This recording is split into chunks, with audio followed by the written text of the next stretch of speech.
नमस्कार दोस्तों। Ayurveda the science of life और स्वास्थ्य यानी कि आपकी हेल्थ और सेहत से संबंधित हमारे इस चैनल मित्र आयुर्वेदा में मैं डॉक्टर राकेश कुमार आप सबका स्वागत करता हूं। आयुर्वेद में कहा गया है कि दोष धातु मल मूलम ही शरीरम, यानी कि दोष धातु और मल ये जो तीनों हैं हमारे शरीर का मूल हैं। हमारे शरीर के जो बेसिक कंपोनेंट्स हैं या फंडामेंटल यूनिट्स हैं, इन्हीं दोष धातु और मल को माना गया है। दोस्तों, दोष तीन तरह के हैं, वात पित्त और कफ, और 7 धातुएं रस रक्त मांस मेद अस्थि मज्जा और शुक्र, और पुरुष मूत्र और स्वेद आदि जो मल हैं, यही हमारे शरीर की हेल्दी स्टेट को मेंटेन रखने में जो है कारण हैं। इसके साथ दोस्तों, आयुर्वेद में ओज को एक बहुत ही महत्वपूर्ण कारण माना गया है। इनका एक इक्विलिब्रियम या नॉर्मल स्टेट में रहना ही हमारी हेल्थ या आरोग्य का कारण है। दोस्तों, आज का जो हमारा विषय है ओज या ओजस, आज हम इसके बारे में चर्चा करेंगे। तो आइए सबसे पहले जानते हैं कि ओज क्या है। रस रक्त मांस मेद अस्थि मज्जा और शुक्र, इन 7 धातुओं का जो सार है, जो प्योर एसेंस है, इसे आयुर्वेद में ओज कहा गया है। और ओज को ही आयुर्वेद में बल का कारण या बल भी कहा गया है। हमारी डिजीज फ्री स्टेट और हमारी जो प्रसन्नता या हैप्पीनेस का जो कारण है, उसे भी ओज कहा गया है। यह गर्भ का आदि सार आयुर्वेद के मतानुसार माना गया है। थोड़ा सा मैं इसको और विस्तार में बताऊंगा कि दोस्तों, जब गर्भ ठहरता है या जब फर्टिलाइजेशन होता है, जब हमारे गर्भ में स्त्री के जो स्पर्म और ओवा है इनका फ्यूजन होता है, तब सार स्वरूप जो है ओज का निर्माण होता है। और यही ओज जो है हृदय आश्रित रहकर जीवन को धारण करता है। और जब धीरे धीरे जो है एम्ब्रियो डेवलप करता है, उसकी डेवलपमेंट में भी जो है इसी ओज को कारण माना गया है। दोस्तों, आयुर्वेद में तो यहां तक कहा गया है कि ओज का नाश होने से शरीर का नाश हो जाता है। अगर हमारे शरीर में ओज जो है वो नहीं रहेगा तो हमारी मृत्यु हो जाएगी। इसमें हमारे प्राण प्रतिष्ठित हैं, ऐसा आयुर्वेद में माना गया है। दोस्तों, आयुर्वेद में 2 प्रकार जो हैं कि ओज जो है वो कहा गया है। एक तो पर ओज जो हृदय में रहता है और जिसका प्रमाण जो है अष्टबिंदु कहा गया है या 8 बूंद के प्रमाण में हृदय में रहता है।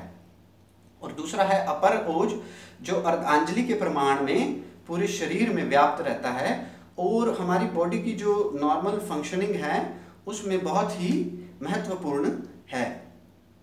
दोस्तों, अब ओज के कार्य क्या हैं? ओज जो है शरीर को कांतिमान बनाता है। हमारे शरीर में, हमारे चेहरे पे जो ऊर्जा दिखती है, जो तेज दिखता है, उसका कारण ओज को माना गया है। हमें शक्तिमान बनाता है। हमारी जो बॉडी है उसमें स्टेबिलिटी या स्थिरता पैदा करता है, हमें सबल बनाता है। हमारे शरीर के जितने भी कायिक वाचिक और मानसिक जो समस्त तरह के काम होते हैं या व्यापार होते हैं, उन्हें संपन्न करने में ओज का जो है कारण माना गया है। अब जितने भी बॉडीली फंक्शंस हैं या हम जैसे बोलते भी हैं और जितने भी हमारे ब्रेन की फंक्शनिंग जो चल रही है, वो सब जो है ओज जो है कंट्रोल करता है, ऐसा आयुर्वेद में माना गया है। हमारी जो स्पीच है, हमारा जो स्वर और वाणी है, इसमें ओज की वजह से गंभीरता पैदा होती है। ओज जो है हमें रोगों से बचाता है। हमारी लंबी आयु का जो कारण है वो ओज को माना गया है। ओज हमारे शरीर में व्याधि शमत्व का जो है आधार माना गया है आयुर्वेद मतानुसार। व्याधि क्षमत्व जो है ये रोग प्रतिरोधक क्षमता या इम्यूनिटी, इसे हम कहते हैं। तो हमारा जितना भी इम्यून सिस्टम जो है या इम्यून जो हमें स्ट्रेंथ मिलती है, हमारी इम्यूनिटी जो है वो ओज की वजह से है। तो हमारी बॉडी में भी जितना हमें स्ट्रेंथ मिलता है, जो स्टेमिना हमें मिलता है, वो ओज की वजह से है। और ओज को ही आयुर्वेद मतानुसार हमारे जीवन का आधार, हमारे प्राणों का आधार माना गया है। अगर हमारे शरीर में किन्हीं कारणों से ओज की कमी हो जाती है तो हम बहुत सारी बीमारियों से ग्रस्त हो सकते हैं। हमारी जो स्ट्रेंथ है, हमारी इम्यूनिटी जो है वो कम हो जाएगी, हमारी बॉडी में जो स्टेमिना है वो कम हो जाएगा, हमारे शरीर में जो है हम कहेंगे कि कमज़ोरी पैदा हो जाएगी, हमारे चेहरे पे जो ओज या कांति या तेज जो है वो कम हो जाएगा। दोस्तों आयुर्वेद में इसीलिए जो है ओज को जो है हर वक्त बढ़ाने के लिए कहा गया है, ओज की रक्षा करने के लिए कहा गया है, ओज की पुष्टि करने के लिए कहा गया है।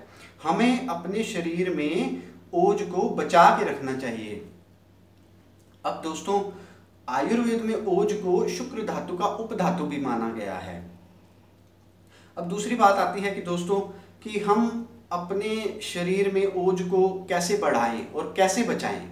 अगर आप इस बारे में और जानना चाहते हैं तो मेरा आने वाला वीडियो ज़रूर देखिए। मैं अपने आने वाले वीडियो में इस बारे में आपको बताऊंगा कि हम अपने शरीर में ओज को कैसे बढ़ा सकते हैं, अपनी इम्यूनिटी को कैसे बढ़ा सकते हैं और कैसे इसकी वजह से जो हम अलग अलग बीमारियों से बचते हैं वो उसके बीमारियों के जो अगेंस्ट है जो हम अपनी बचाव जो है पैदा कर सकते हैं। दोस्तों अगर आपको आयुर्वेद स्वास्थ्य और लाइफस्टाइल के बारे में और अधिक जानकारी चाहिए, आप और अधिक जानना चाहते हैं तो प्लीज़ मेरे चैनल को सब्सक्राइब कीजिए। अगर आपको मेरे द्वारा दिया गया जो जानकारी है इस वीडियो में वो पसंद आया तो मुझे लाइक कीजिए और शेयर कीजिए। धन्यवाद। स्वस्थ रहिए, सुखी रहिए, खुश रहिए।